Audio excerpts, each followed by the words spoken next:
Saudara, saya akan berkhotbah pada hari ini. Judul khotbah saya adalah hamba Tuhan tidak hebat, yang hebat adalah Tuhan. Hamba Tuhan tidak hebat, yang hebat adalah Tuhan. Boleh kita katakan bersama-sama, gampang ya? Hamba Tuhan tidak hebat, yang hebat adalah Tuhan. 1, 2, 3. Hamba Tuhan tidak hebat, yang hebat adalah Tuhan. Nah, nanti di YouTube judul khotbahnya kayak gini ya, kalau mau cari. Oke, sudah kita akan buka firman Tuhan dari 2 Korintus 11 ayat yang ke-22 sampai ayat yang ke-30. Kita akan baca sama-sama. Saya suka membaca ayat firman Tuhan bersama-sama, karena iman itu timbul dari pendengaran dan pendengaran akan firman Kristus. Jadi waktu kita berkata-kata kita dengar. Ya, kalau Anda berkata-kata, makanya kalau baca firman Tuhan saya lebih suka membaca pakai mulut dan saya dengar. Ya, dengar dan timbul iman. Oke, kita baca sama-sama. Oke, yang bawa Alkitab silakan, saya mundur sedikit biar bisa baca semuanya ya. Oke, 1, 2, 3. Apakah mereka bukan orang Ibrani? Aku juga orang Ibrani. Apakah mereka orang Israel? Aku juga orang Israel. Apakah mereka keturunan Abraham? Aku juga keturunan Abraham. 23. Apakah mereka pelayan Kristus? Aku berkata seperti orang gila. Aku lebih lagi. Aku lebih banyak berjerih lelah, lebih sering di dalam penjara, didera di luar batas, kerap kali di dalam bahaya maut. 24. 5 kali aku disesat orang Yahudi, setiap kali 40 kurang 1 pukulan. 3 kali aku didera, 1 kali aku dilempari dengan batu, 3 kali mengalami karang kapal, sehari semalam aku terkatung-katung di tengah laut. 26. Dalam perjalananku aku sering diancam bahaya banjir dan bahaya penyamun, bahaya dari pihak orang-orang Yahudi dan dari pihak orang-orang bukan Yahudi, bahaya di kota, bahaya di padang gurun, bahaya di tengah laut, dan bahaya dari pihak saudara-saudara palsu. 27. Aku banyak berjerih lelah dan bekerja berat. Berapa kali aku tidak tidur, aku lapar dan dahaga. Kerap kali aku berpuasa, kedinginan dan tanpa pakaian. 28. Dan dengan tidak menyebut banyak hal lain lagi, urusanku sehari-hari yaitu untuk memelihara semua jemaat-jemaat. 29. Jika ada orang merasa lemah, tidakkah aku turut merasa lemah? Jika ada orang tersandung, tidakkah hatiku hancur oleh duka cita? 30. Jika aku harus bermegah, maka aku akan bermegah atas kelemahanku. Ada amin? Saudara yang terkasih, saya mendapat ayat-ayat ini pada waktu saya merenungkan firman Tuhan di pagi hari, sekitar di between jam 2.30 sampai jam 3 pagi. Saudara, ini perkataan dari Rasul Paulus. Saya benar-benar melihat orang ini, waduh, saya itu gak ada apa-apanya. Tidak ada sedikit pun dibandingkan dengan apa yang terjadi dalam hidup Rasul Paulus. Tapi Rasul Paulus itu, dia tidak pernah menganggap dirinya hebat. Luar biasa. Makanya saya katakan hamba Tuhan tidak hebat. Tetapi Rasul Paulus dia begitu mengagungkan Tuhan yang hebat yang hidup di dalamnya. Ada amin? Tidak ada satu hamba Tuhan yang boleh berkata dia hebat. Yang hebat itu adalah Tuhan. Siapa yang setuju katakan amin? Haleluya. Anda mungkin bisa lihat YouTube, Anda bisa lihat hamba Tuhan di seluruh dunia. Hamba Tuhan yang berada di Australia, di Amerika, di Papua, ya, di Jakarta. Hamba Tuhan berada di daerah terpencil sekalipun. Sekarang internet udah bisa jangkau ke sana ya. Dan Anda bisa melihat ada banyak hamba-hamba Tuhan yang berkhotbah di YouTube. tinggal tulis saja namanya, pasti keluar. Betul? Hamba-hamba Tuhan, tentunya kita lihat ada hamba-hamba Tuhan yang populer. Kalau populer banyak, ya, tetapi tidak ada hamba Tuhan yang hebat. Gak ada. Yang hebat hanyalah Tuhan. Hamba Tuhan adalah seorang hamba. Hamba ada di sini sesama hamba. Bilang dia lebih hebat dari hamba yang lain. Hamba itu artinya doulos. Bahasa aslinya doulos. Doulos itu artinya budak, slave. Budak itu kalau kita tarik pergi ke zaman dahulu kala, budak itu adalah budak belian. Budak yang dibeli. Saudara, seorang budak itu dia dilelang kalau mau dijual. Dan orang atau tuan yang akan menjadi tuannya, yang memasang harga paling tinggi, itu akan memiliki budak ini kalau dia menang. Dan kalau dia miliki, saudara, dia bisa melakukan apa saja terhadap budak ini. Dia mau suruh gak tidur 24 jam, ngepel terus, boleh. Jadi budak ini telah dibeli dengan harga yang tuntas, dan dia menjadi milik kepunyaan tuannya. Dia tidak bisa berkata, aduh aku tidak mau, aku mau istirahat dulu majikan, aku tadi malam gak tidur, tidurnya jam 3, masa jam 6 disuruh ngepel lagi. Dia kan punya right, dia punya hak atas dirinya, karena hidupnya sudah terjual habis. Yang ada di dalam dia hanya berkata, yes Lord. Lord itu Tuhan. Yes Lord. Ya Tuhan. Siap Tuhan. Amin. Oke. Siap Tuhan. Saudara yang kekasih, kira-kira hamba yang dimaksud seperti ini, budak seperti ini, sanggupkah dia memegangkan diri?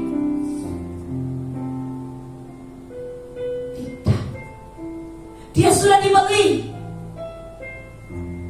Dia tidak punya hak untuk memegangkan diri dia lagi. Haknya telah terjual habis.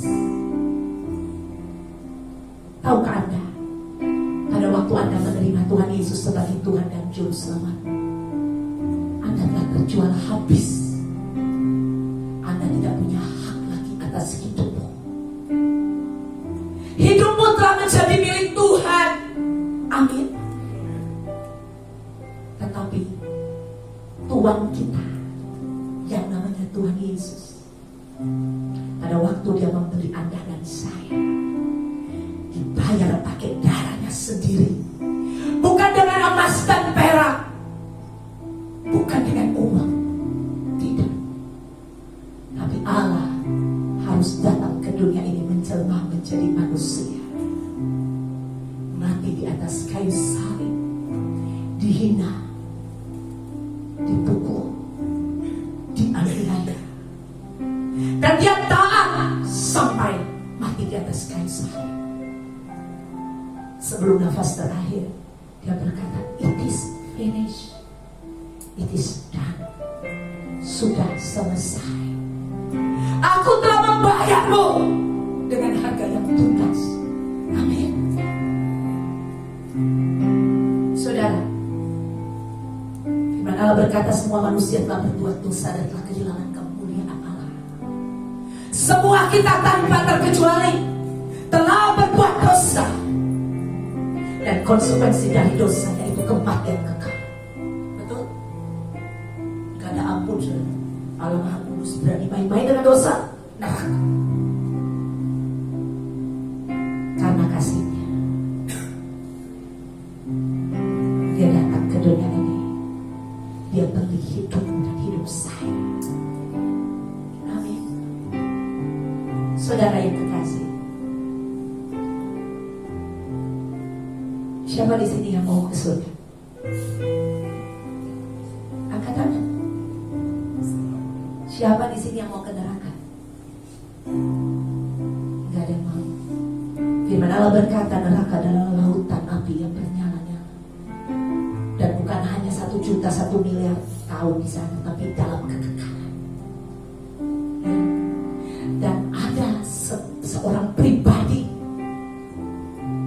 kita sudah hianati, Dia ciptakan kita. Benar? Dan kita hianati Dia. Kita berbuat dosa terhadap Dia. Tapi Allah yang menciptakan kita, Allah yang sama itu juga, Dia datang ke dunia ini untuk menebus saya dan Anda. Katakan amin. Saudara, kita berbuat dosa, kita layak ke neraka. Betul? Dia baik kepada kita, tapi Dia tidak baik kepada Dia. Pantaskah kita dihukum? Siapa yang bilang pantas? Pantas. Tetapi Dia tidak menghukum kita. Dia mengambil kita kembali. Amin. Dia menebus kita kembali, ya, sehingga kita menjadi miliknya kembali, menjadi milik Allah kembali, milik Kristus. Amin. Nah saudara, saya mau tanya, kalau Anda sudah diperlakukan sedemikian oleh Allah, kalau Dia mau jadiin Anda hamba, boleh nggak? Pilih, mau jadi hamba atau ke neraka? Siapa yang pilih ke neraka? Saya doakan hari ini. Siapa yang pilih jadi hamba? Semua kita pasti. Lebih baik jadi hamba, katanya, yang ya, hamba yang penting bisa masuk surga. Tinggal di pelataran juga nggak apa-apa, ya. Tinggal di halaman nggak apa-apa. Yang penting bukan di lautan api. Betul? Saudara, perhatikan. Nah, semua kita adalah hamba. Amin. Amin aja. Amin. Ingat, hamba atau neraka? Semua kita adalah hamba. Amin. Nah, baru kencang itu. Oke? Nah, itulah sebabnya sesama hamba jangan saling menyombongkan diri. Jadi kalau keluar dari sini bilang, lu hamba lu, ya, coba bilang ke sampingnya, kamu hamba. Yang cantik tapi hambanya. Kamu hamba. Ya, sesama hamba tidak boleh ada yang menyombongkan diri. Hambanya boleh terkenal, tetapi hambanya tidak hebat, karena namanya juga hamba. Ya, Rasul Paulus. Nah, jelas. Perhatikan ayat 22. Apakah mereka orang Ibrani? Aku juga orang Ibrani. Apakah mereka orang Israel? Aku juga orang Israel. Apakah mereka keturunan Abraham? Aku juga keturunan Abraham. Saudara, mungkin Anda bingung karena saya udah memulainya dari 22. Kalau Anda baca ayat-ayat sebelumnya, ini Rasul Paulus sedang berbicara kepada rasul-rasul sesat, menamakan diri rasul, tapi pengajarannya sesat. Menamakan diri rasul, tapi untuk kemegahannya diri sendiri. Rasul Paulus sedang berhadapan dengan orang-orang seperti ini. Itulah sebabnya ayat ini keluar. Dia berkata, apakah kamu orang Ibrani? Aku juga orang Ibrani. Ternyata ini orang Ibrani, saudara. Dan ini dikatakan, apakah mereka orang Israel? Aku juga orang Israel. Jadi saudara, kesesatan itu datangnya dari dalam, dari orang Israel sendiri, bukan dari suku yang lain. Kalau kita belajar, orang Israel itu adalah umat pilihan yang keras, saudara. Kalau kita ngerti orang pilihan, nah itu dong, ini murid-murid yang pintar, hamba-hamba yang dilarang saling mendahului, ya. Saudara yang kekasih, adalah umat Allah. Tetapi dari umat Allah lah terjadi penyelewengan itu. Ada begitu banyak pengajaran di dunia ini, benar, dari yang menamakan diri umat-umat Allah. Dan Anda bisa lihat itu, waduh, si hamba Tuhan ini berkata, si ini begini. Golongan ini begini. Sementara yang satu bilang, golongan ini begini, golongan itu begitu. Semua merasa dirinya paling hebat. Semua merasa dirinya, saya yang paling hebat. Saya gak ngerti tujuannya apa. Saya hanya mau mengajar kepada Anda bahwa Tuhan tidak pernah mengajarkan diri Anda paling hebat. Ada amin. Yang hebat itu adalah Tuhan. Berikan dia bagi Tuhan. Tidak ada hamba yang hebat. Di gereja ini saya ajarkan, hamba Tuhan, pendeta maksudnya, sesama kita semua hamba Tuhan. Saudara yang kekasih, perhatikan. Di sini diajarkan, tidak ada yang hebat. Saya ini pendeta, Tuhan tempatkan saya menjadi gembala di gereja ini. Tetapi Tuhan yang menempatkan, Tuhan yang memilih, Dia yang memanggil, Dia yang memperlengkapi. Amin. Dia yang menuntun saya. Saya tidak punya kemampuan apa-apa selain saya available. Saya serahkan diriku kepada Tuhan. Jadi saya gak hebat. Yang hebat itu adalah Tuhan saya. Tidak ada yang hebat di tempat ini.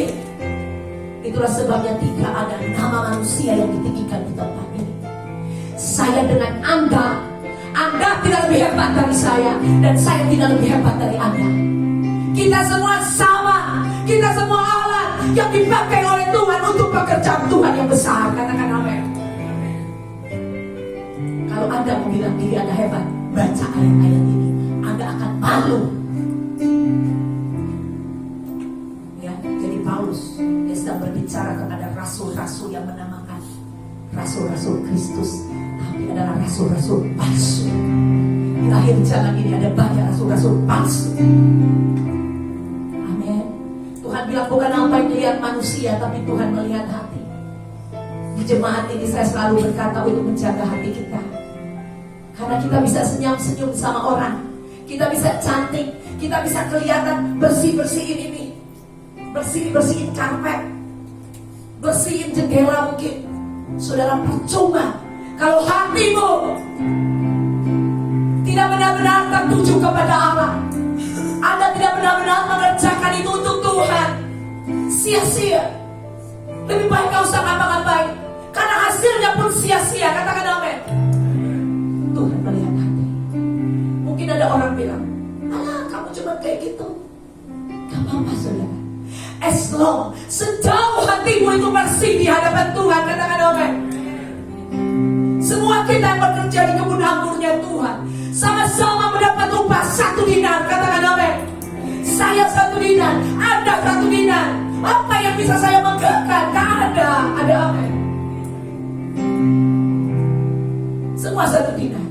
Kalau Anda baca pekerja di kebun anggurnya Tuhan, yang masuk lebih pagi, yang masuk udah hampir pulang jam 5, tetap 1 dinar loh. Amin.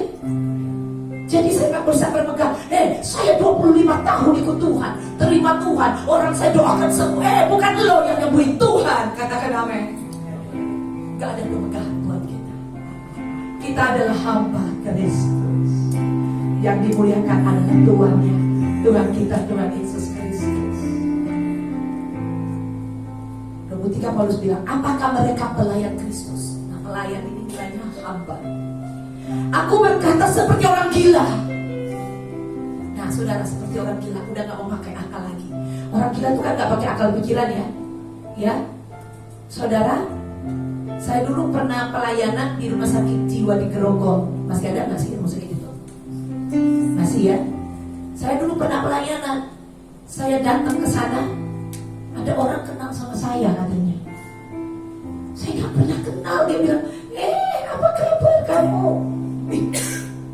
Saya sambil ini ya, jalan agak menjauhi. Saudara, orang gila adalah orang tidak memakai akalnya lagi. Paulus berkata, aku berkata seperti orang gila. Ayatnya ada ya?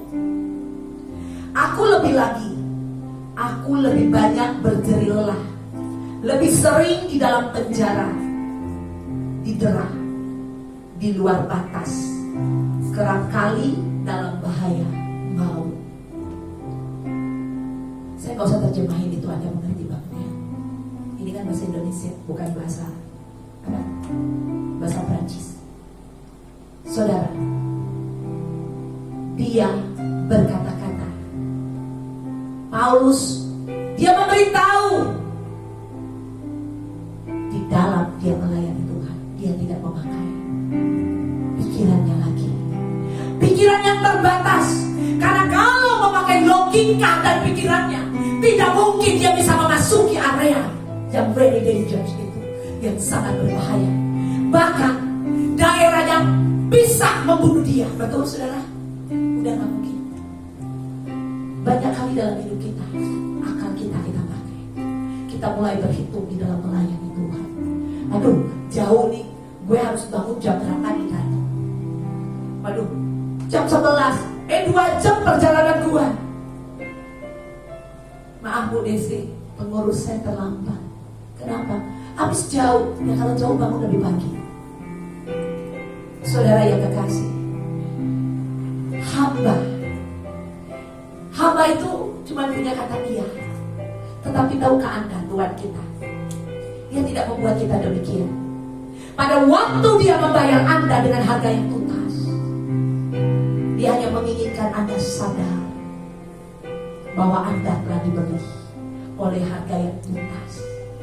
Kalau Dia paksa Anda, waduh, saya nggak tahu udah jadi apa kita. Ya, padahal arti hamba itu, arti pelayan itu adalah doulos, budak. Tapi kita lebih hebat dari Tuhan kalau bicara, benar? Tuhan bilang jangan. Kita bilang kayak gini aja gak boleh Tuhan. Betul? Ada yang pernah ngomong gini? Gak usah katakan. Bilang aja dalam hati saya. Ya. Tuhan bilang jangan bohong. Sekali ini aja bohong. Betul? Tuhan bilang layani aku. Belum siap. Saudara, padahal kita ini sudah dibeli dengan harga yang tuntas. Benar? Tapi hebatnya Tuhan yang kasih kita kehendak bebas. Ya, dan kehendak bebas inilah yang kita suka salah gunakan. Tapi tidak dengan Paulus. Dia tidak memakai lagi logika manusia. Firman Tuhan ini, saudara, jauh lebih tinggi daripada logika manusia. Amin. Kalau Anda mau pakai logika lihat firman Tuhan, Anda tidak akan pernah bisa lihat Tuhan. Karena Tuhan itu tidak bisa dijangkau oleh pikiranmu sendiri. Amin. Gak bisa. Makanya waktu berkat dibilang berkat yang melampaui akal yang keras dan pikiran. Ya. Tetapi banyak orang, banyak hamba-hamba Tuhan suka memakai logikanya sendiri dan mengukur firman Tuhan dengan logikanya. Padahal Allah itu melampaui logika Anda. Katakan amin. Untuk mengenal Allah, Anda harus merendahkan dirimu sehingga Allah bisa menyatakan dirinya kepadamu. Amin. Minta Tuhan, aku gak ngerti secara manusia, secara logika ini gak mungkin Tuhan. Tapi aku ini hamba, aku mau taat, aku mau percaya kepada-Mu. Amin. Ada banyak hal-hal yang gak berlogika di dalam hidup saya. Bahkan kalaupun saya berdiri hari ini di depan saudara, bagi saya itu gak logika. Logika saya harus ada bersama-sama dengan keluarga saya. Tapi saya ada di sini. Di sini juga keluarga saya. Amin. Amin dong kalau keluarga dengan saya. Amin. Ya, saudara, jangan mengukur Tuhan dengan pikiran yang terbatas itu. Jangan. Paulus berkata, aku berkata seperti orang gila. Amin. Amin. Haleluya. Berjerih lelah, lebih sering di dalam penjara. Wow, siapa yang mau masuk penjara? Kata. Gak ada yang mau. Dengar penjara aja udah takut. Tapi Paulus di dalam penjara didera. Dikatakan di luar batas. Baca ini. Coba tahu. Di luar batas. Tahu kalau didera. Didera itu semacam apa, saudara? Didera itu kalau dipukulin itu diinjuk sampai berdarah-darah. Nah ini didera di luar batas. Demi untuk siapa? Demi untuk Paulus dan keluarganya? No. Demi supaya Injil diberitakan, katakan amin. Demi untuk jemaat yang Tuhan percayakan dalam hidupnya, katakan amin.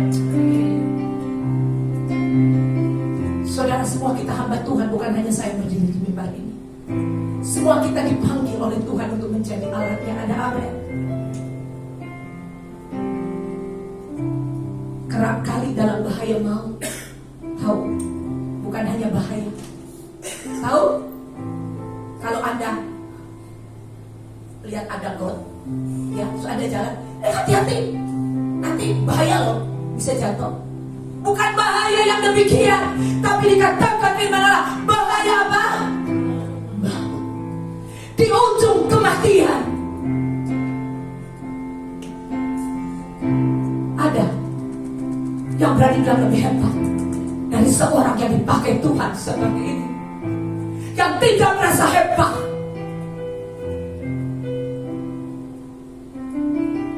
Sedih kalau melihat hamba Tuhan saling menghakimi satu dengan yang lain, merasa dirinya paling hebat.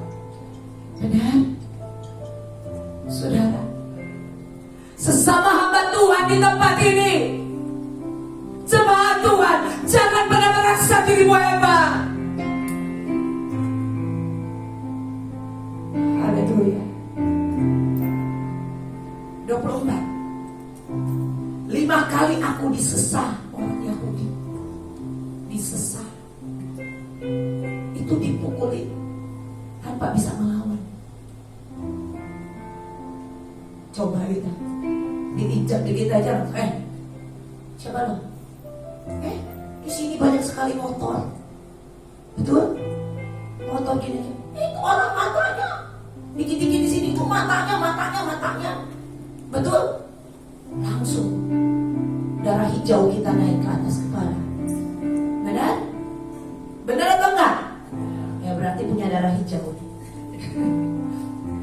Saudara, gak apa-apa, kita tetap memperhatikan firman Allah. Kita nikmati hadirat Tuhan ada di sini, amin. Saudara, langsung panas. Ya, Paulus tidak punya kesempatan untuk panas. Ya, dia tidak bisa melawan. Disesah.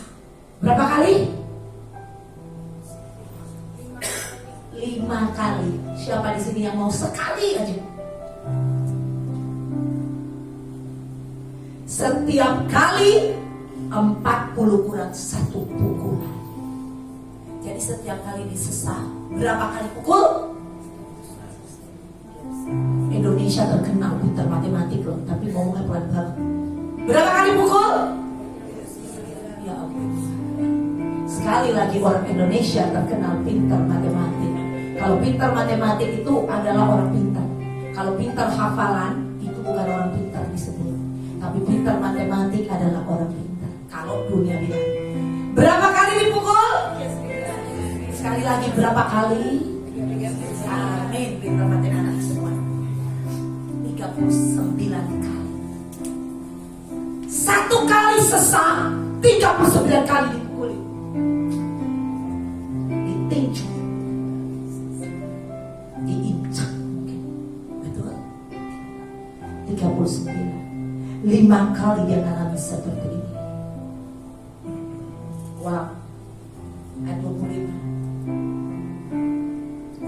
3 kali aku didera. Tadi udah tahu arti dera. 1 kali aku dilempar batu.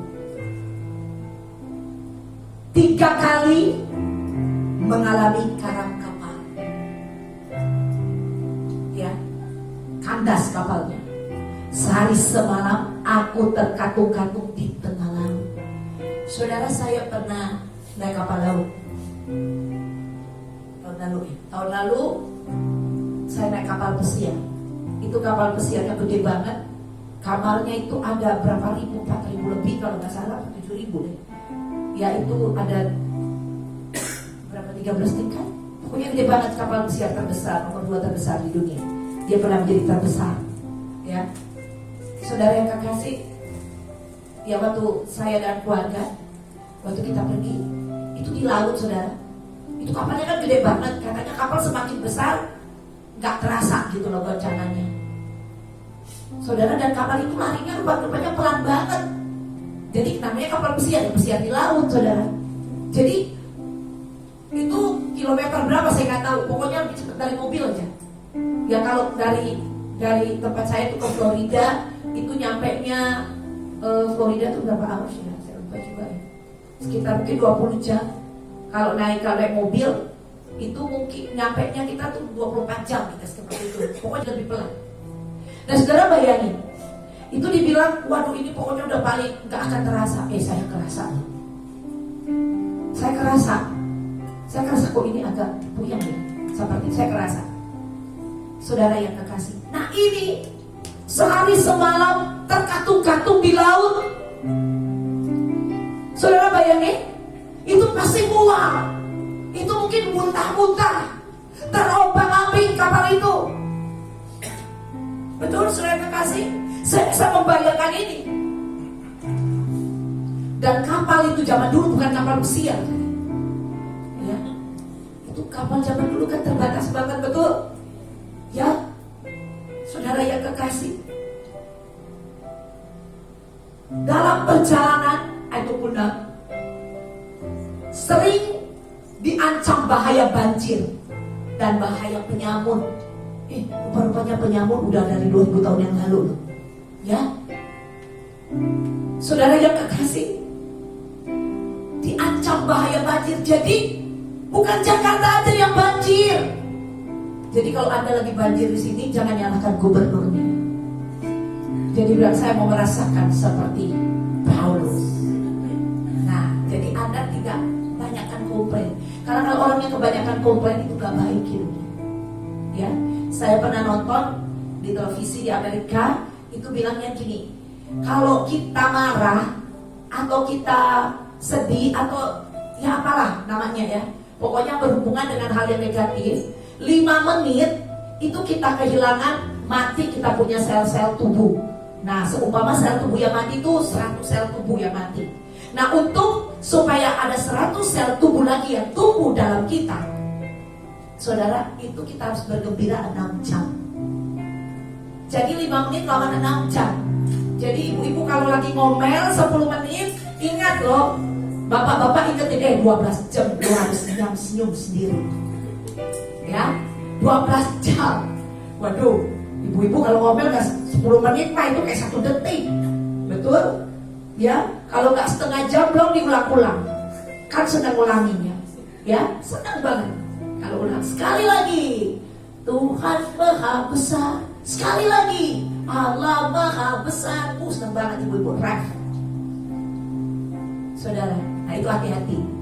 Ya saya bilang ibu-ibu, rata-rata ibu-ibu, bukan berarti bapak-bapak enggak. Ya, bapak-bapak juga ada loh. Saudara yang kekasih. Ya, Paulus di sini kita lihat terancam bahaya banjir. Apalagi bahaya penyamun, bahaya dari pihak orang-orang Yahudi. Bahaya dari pihak orang Yahudi dan bukan Yahudi. Jadi ini para imam-imam juga ingin mengejar dan membunuh Paulus.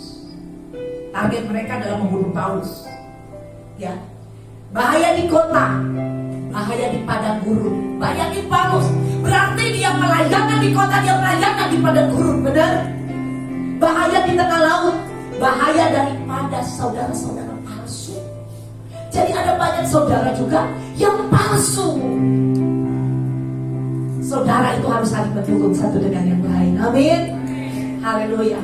Saudara, perintisan gereja ICC di Jakarta ini, saudara, kita butuh saudara-saudara yang bukan palsu. Amin. Karena ada pekerjaan yang banyak yang akan dilakukan, saudara. Ya, ada pekerjaan yang besar. Ini namanya perintisan. Kita meletakkan dasar. Dasar itu paling penting. Satu bangunan ini akan kokoh tergantung dasarnya. Karena pada waktu ada badai datang, kalau dasar itu tidak kokoh, itu gampang banget rumahnya rontok. Tapi kalau dasarnya itu kokoh, saudara kekasih, itu rumah itu akan berdiri dengan tegak walaupun ada badai dan situasi keadaan. Amin.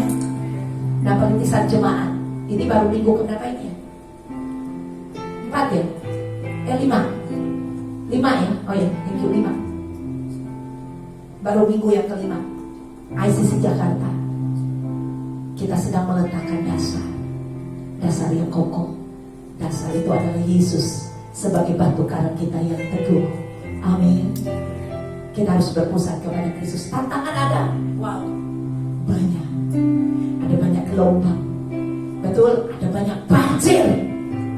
Tapi saya mau katakan kepada ICC Jakarta, fokus kepada batu karang yang teguh itu. Tetap bergerak. Waktu kita di dunia ini gak banyak. Kalau umurmu 50 tahun, rata-rata umur manusia 70 tahun katanya. Kalau rata-rata aja udah 70 tahun, berarti tinggal 20 tahun. Ada orang nyampe ke usia 70, ada yang gak nyampe. Ada yang nyampe, ada yang lebih, betul. Tapi rata-rata satu angkatan itu 70 tahun. Saudara, ada banyak orang yang mati muda juga. Benar? Kita gak tahu hari hidup kita kapan akan berhenti. Tapi saudara, ada punya kesempatan untuk melayani Tuhan. Di sini di gereja ini terbuka, siapa yang mau melayani Tuhan silakan. Kita diberi kesempatan untuk melayani Raja di atas segala raja. Jadi kalau Anda lihat, oh masih belum ada yang sempurna, ini penyanyinya, ininya, saudara, kita cari hati-hati dulu. Amin. Kalau cari suara yang ini yang ini, nggak ada yang berdiri nanti di sini. Tapi saudara lihat, punya hati aja cukup untuk kita menyembah dan meninggikan nama Tuhan. Amin. Amin dong. Haleluya. Masalah suara nanti Tuhan yang kasih. Kalau masalah hati itu adalah pilihan. Engkau mau atau tidak. Tapi masalah suara Tuhan bisa tambah-tambahkan pagi. Haleluya. Dan bahaya dari pihak saudara-saudara palsu. Ayat 7. Aku banyak berjerih lelah dan bekerja berat. Wah, bekerja berat. Kerap kali aku tidak tidur. Jadi kalau nggak tidur itu normal bagi Paulus. Karena kerap kali berarti sering. Tahu nggak, Paulus itu salah satu kalau Anda baca, dia itu pergi ke Roma. Dan dia di Roma, di jemaat di Roma, dia itu dapat diberkati, saudara. Dan dia bawa pulang itu, dia bawa ke jemaat yang di orang-orang Yahudi, orang-orang Yahudi, jemaat Yerusalem yang memerlukannya, dia bawa. Dia nggak pernah mementingkan dirinya sendiri. Yang dia pentingkan adalah pekerjaan Tuhan. Hamba Tuhan harus demikian. Saudara, Anda tutup mata, Anda gak bawa apa-apa loh. Gak bawa. Anda gak dikuburin, dibuang ke laut, gak dipakein dasi, gak dipakein baju, gak ditaruh peti, Anda gak bisa buat apa-apa. Itulah sebabnya kesempatan yang ada, mari kita hidup bagi Kristus. Amin. Kita berikan hidup kita untuk melayani Tuhan. Kerap kali aku berpuasa. Dia lapar, bukan karena puasa ya. Ini harus puasa ya, bukan karena puasa. Dan dahaga, berarti dia kekurangan hidup juga. Bisa dehidrasi. Betul? Nah, dia dalam keadaan yang demikian. Kerap kali aku berpuasa. Nah, dia harus berpuasa. Jadi dia gak makan, ya, dan dia harus berpuasa. Orang nih, kalau berpuasa 1 hari, ya, kalau pengennya 1 hari, pasti sore-sore udah, aduh berapa jam lagi gue mau makan, berapa jam lagi. Apalagi gak berdoa, betul? Cuma puasa aja, tinggal nunggu-nunggu mau makan kapan. Nah ini, dia berpuasa. Berpuasa ini berarti dia berpuasa dan berdoa di tengah-tengah dalam penderitaan yang sangat. Dia berpuasa dan dia berdoa kepada Tuhan. Dan dikatakan kedinginan tanpa pakaian. Mungkin lagi winter saat itu, lagi musim dingin, dan dia tanpa pakaian. Itu Roma musim dingin, saudara. Betul? Tanpa pakaian, dia tidak punya pakaian untuk menghangatkan tubuhnya. Tetapi saudara, ayat 28 kita lihat apa dia katakan. Dan dengan tidak menyebut banyak hal lain lagi, masih banyak lagi.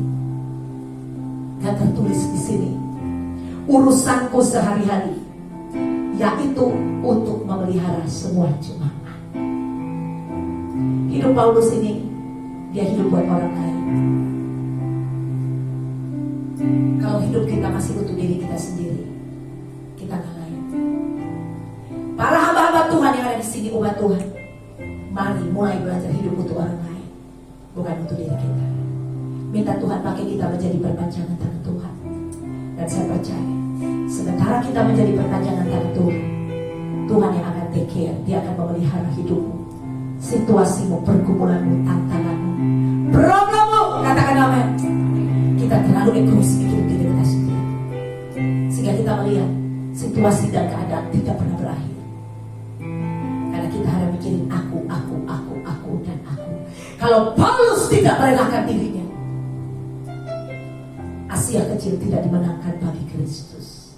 Dikatakan oleh firman Allah, hampir-hampir seorang diri dia memenangkan Asia kecil bagi Kristus.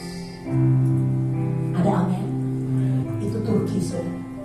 Seorang diri. Nah kita, tetangga udah dimenangkan belum? Teman kita. Saudara, ini sedikit lagi. 29, jika ada orang merasa lemah, tidakkah aku turut merasa lemah? Jadi kalau kita bilang, aduh aku kecapean nih di dalam mengerjakan pekerjaan Tuhan dalam perintisan ini, Paulus tahu sekali artinya. Karena dia telah pergi jauh lebih dalam daripada yang pernah kita rasakan. Jika ada orang tersandung, tidakkah hatiku hancur oleh duka cita? Jadi sementara dirinya diderang, disesat, sementara dirinya hancur, dia masih memikirkan orang lain. Katakan amin. Haleluya. Ayat 30. Kita harus akhiri karena waktu. Jika aku harus bermegah, maka aku akan bermegah atas kelemahanku. Ada satu statement Paulus yang kita berkata, di dalam kelemahanku kuasa Tuhan menjadi sempurna. Saudara, kalau Anda merasa dirimu mampu, Anda merasa dirimu kuat, Tuhan tidak bisa memakai Anda. Paulus, dia bermegah atas kelemahannya. Dia merasa dirinya tidak bisa berbuat apa-apa. Dia merasa apa yang dia sudah buat bagi Tuhan tidak ada apa-apa. Dia gak merasa sudah melakukan hal-hal seperti itu untuk Tuhan. Dia merasa bukan dirinya, tapi Allah lah yang mempergunakan dia. Makanya dia berkata, hidupku bukan aku lagi, tetapi Kristus yang hidup di dalamku. Jangan pakai kekuatanmu untuk melayani Tuhan. Jangan pakai pikiran, logikamu maksudnya. Jangan. Tetapi izinkan Tuhan dengan kekuatan yang hebat, kekuatan yang perkasa, memakai hidupmu dan saya untuk melayani Dia. Ada amin. Dan kalau Tuhan yang memakai, Anda tidak akan pernah menyombongkan dirimu. Karena kita hanyalah ini nih, mikrofon, ini alat. Alat ini tidak akan berarti kalau saya tidak ambil dan saya tidak memakainya. Alat ini tidak bisa memegahkan dirinya. Rasul Paulus adalah alat Tuhan. Dia tidak ada kemegahan, tidak ada yang hebat. Anda sekarang setuju dengan saya? Hamba Tuhan tidak ada yang hebat. Ada amin. Yang hebat adalah siapa? Beri kemuliaan bagi Dia.